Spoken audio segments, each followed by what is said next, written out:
everyone! Happy New Year! So katatapos lang ng celebration ng bagong taon at tumaas ang COVID cases dito sa Baguio kaya naghigpit na ang pagpasok dito pero napakarami pa rin at dagsaan ang mga turista na dumarating.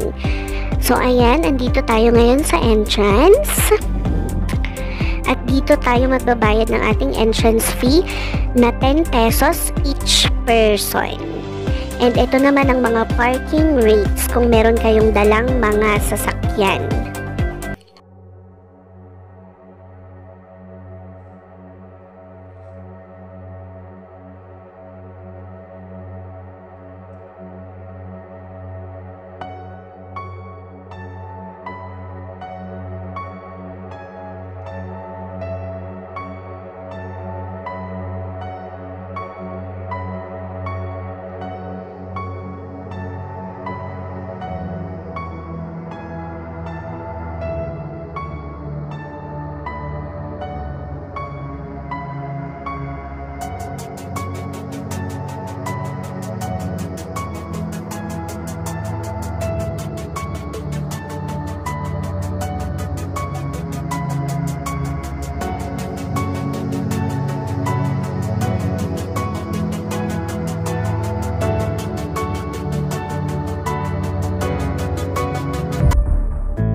For today's video, we are here at the Old Diplomat Hotel located here at Dominican Hill, Baguio City.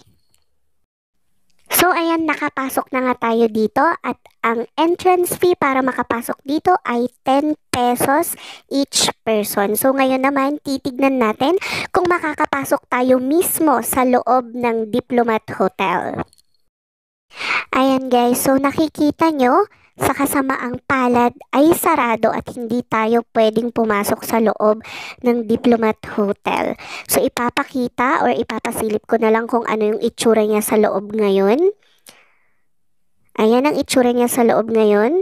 May mga paintings and artworks. Dahil dati ay dito ginanap ang exhibit ng mga artist. Pero ngayon, siguro ay inaalagaan nila yung mga nasa loob kaya hindi pwedeng pumasok ang kahit na sinong mga turista o yung mga namamasyal. So later on guys, dahil hindi naman tayo pwedeng pumasok dito, ay ililibot na lang namin kayo sa buong surroundings ng The Old Diplomat Hotel.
ko sa inyo ang the largest Ten Commandments Tablet Building na may measure na 152.90 square meter and has a Guinness World Records certificate. And of course, matatagpuan lang yan dito syempre sa Dominican Heritage Hill, Baguio City at nasa tabi lang ito ng entrance ng Diplomat Hotel.